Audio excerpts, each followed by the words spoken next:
सब चीज का विलोम है, सबका उल्टा है, लेकिन आनंद का उल्टा नहीं है संसार में। क्योंकि परमात्मा को तो कोई जवाब ही नहीं है। गोविंद का विलोम क्या है संसार में? कुछ नहीं है। साक्षात भगवान श्री कृष्ण ही आनंद है, आनंद स्वरूप है। आनंद का उल्टा कुछ नहीं है। जैसे विद्वान का मूर्ख होता है, बलवान का निर्बल होता है, किंतु आनंद का उल्टा नहीं है। कुछ तार्किक लोग हैं, वो कहते हैं निरानंद, तो निरा लगा दिया आपने, आनंद तो स्वयं विद्यमान है, उसका उल्टा कुछ है ही नहीं संसार में। तो सच्चिदानंद रूपाय विश्वोत्पत्त्यादि हेतवे तापत्रय विनाशाय श्री कृष्णाय वयं नमः। ऐसे प्रभु सद धन चित धन आनंद जो सच्चिदानंद प्रभु हैं हमारे गोविंद, उनके पाद कमलों में हम सब प्रणाम करते हैं। व्यास जी ने पहले मंगलाचरण किया है। और आप एक बात समझेंगे,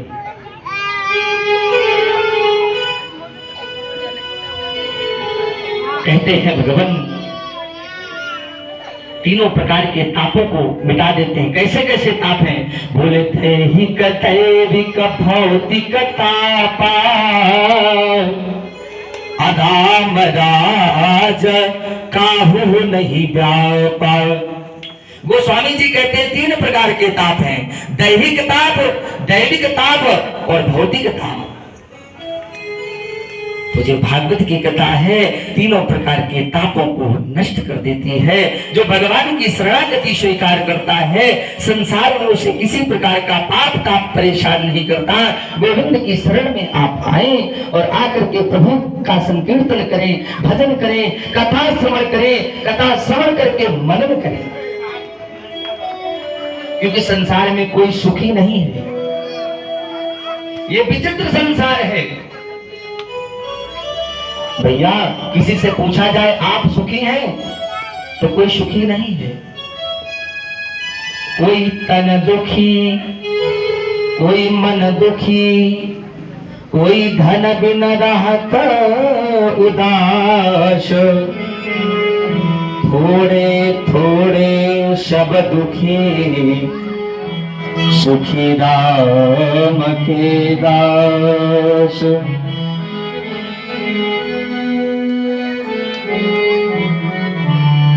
एक बार किसी ने पूछा भैया आप सुखी हैं? तो बोले हम कहाँ सुखी हैं। अरे वो हमारा पड़ोसी देखो कितना सुखी है, और उसके पास 4 फोर व्हीलर हैं,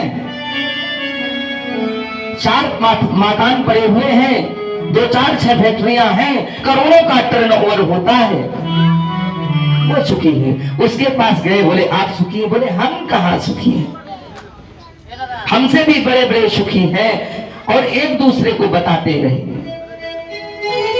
दीन कहे धनवान सुखी। साधारण लोगों से जब पूछा गया तो साधारण लोगों ने कहा धनवान सुखी, बड़े लोग सेठ लोग सुखी हैं। दीन कहे धनवान सुखी, धनवान कहे सुख राजा को भारी।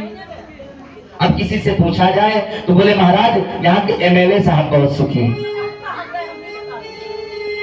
दीन कहे धनवान सुखी, धनवान कहे सुख राजा को भारी। राजा कहे महाराजा सुखी, महाराजा कहे सुख इंद्र को भारी। एक दूसरे को बताते गए, इंद्र तक बात पहुंच गई, देवता तक, देवता सुखी हैं।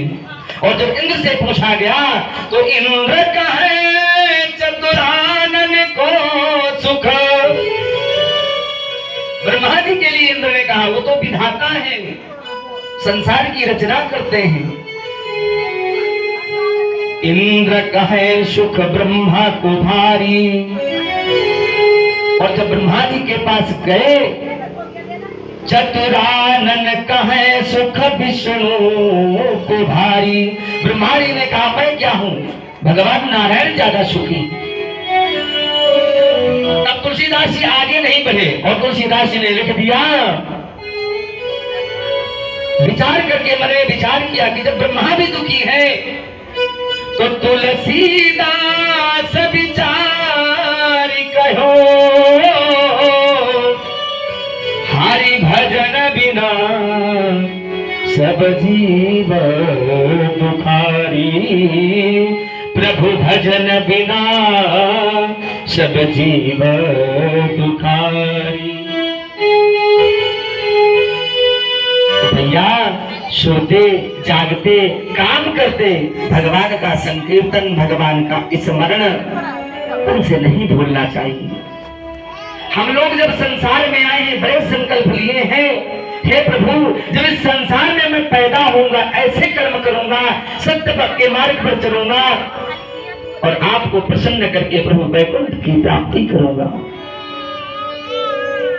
किंतु भक्तों जब हमारा जन्म होता है माँ के उदर में, जब हम उल्टा लटके होते हैं, सर नीचे होता है, पैर ऊपर होते हैं और यह जीव उल्टा गर्भ में जब लटका होता है तो भगवान से प्रार्थना करता है, हे प्रभु मुझे बाहर निकालो। पहले तो हम 84 लाख योनियों में ही भ्रमण करते हैं, कभी कुत्ता, कभी बिल्ली, कभी गधा, बनते रहते हैं अनेकों प्रकार, और भगवान से प्रार्थना करते हैं कि कबहू की करी करुणा नर देहि। परमात्मा एक बार, सिर्फ एक बार, देखिए चींटी हो चाहे हाथी हो, सब मनुष्य के बस में। मनुष्य राजा है इस पृथ्वी का, किंतु भगवान नहीं है। स्वयं भगवान नहीं समझना चाहिए कि मैं ही सब कुछ करता हूं। और मानव का शरीर पाकर के व्यक्ति बिगड़ जाता है।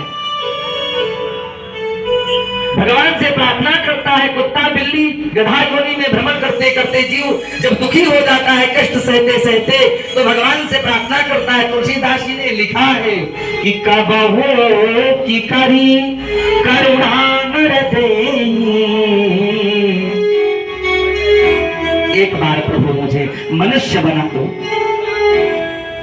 इतना पूजन करूंगा, माता पिता की सेवा करूंगा, गुरुजनों की सेवा करूंगा, अपने परिवार को खुश रखूंगा। कैसे? परिश्रम से। धन कमाना पाप नहीं है। हम ये नहीं कहते परिवार को छोड़ करके आप कंठी धारण कर लें, ये पाप है। परिवार को नहीं छोड़ना चाहिए। धन कमाना पाप नहीं है। धन के चक्कर में भगवान को भुला देना, धन और परिवार के चक्कर में हम भगवान को भूल जाएं, ये महापाप है। घर भी चलाएं, गृहस्थी भी चलाएं, धन भी कमाएं, लेकिन धर्म से कमाएं, कर्म से कमाएं, चोरी चमारी से नहीं। परिश्रम से कमाया हुआ धन जीवन को सार्थक करता है। आपकी संतानें निर्मल होंगी, शुद्ध होंगी, आपके घर में राम जैसे संस्कार वाले पुत्र होंगे।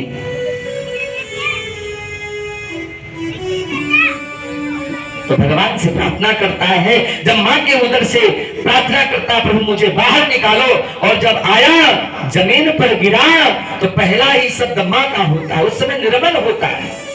किंतु जैसे ऊपर से जल वृष्टि होती है तो बड़ा शुद्ध जल आता है, किंतु जब नीचे आता है भक्तों तो मट मैला हो जाता है, गंदा हो जाता है। भूमि परत भावर पानी अतिनि जीव ही माया लपटानी। और जब हमारा जन्म हुआ पृथ्वी पर गिरे, माया में फंस गए। सबसे पहले माँ से प्रेम हुआ। माँ से प्रेम करना कोई गलत नहीं है। माँ के बाद बच्चों से हुआ, सखा से हुआ, खिलौनों से हुआ, फिर विवाह हुआ, पत्नी से हो गया, बच्चों से हो गया, धन से हो गया, रुपया पैसा से हो गया, और मोह इतना बढ़ जाता है कि मोह में सारा जीवन नष्ट हो जाता है और भगवान को भूल जाते हैं। क्या वादा करके आए थे, तो कहना क्या है।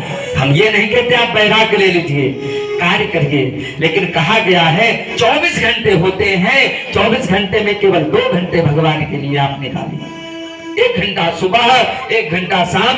जीवन में गारंटी लेते हैं कभी आपके घर में विपत्ति आपत्ति नहीं आएगी, आप विचलित नहीं होंगे, आप परेशान नहीं होंगे। करके तो देखिए सच्चे मन से। पूजा पाठ करते हैं तो बड़ा प्रचार प्रसार करते हैं, बैनर बनवाते हैं हम लोग, बड़ा प्रचार प्रसार सब जगह करते हैं। लेकिन जब पाप करते हैं पड़ोसी को नहीं बताते, घर में पत्नी को नहीं बताते। अरे एक बार सलाह ले लो कि हम ये पाप करने जा रहे हैं, शायद परिवर्तन हो जाए। तो भक्तों, संसार में हम आए हैं तो भगवान का भजन करना चाहिए।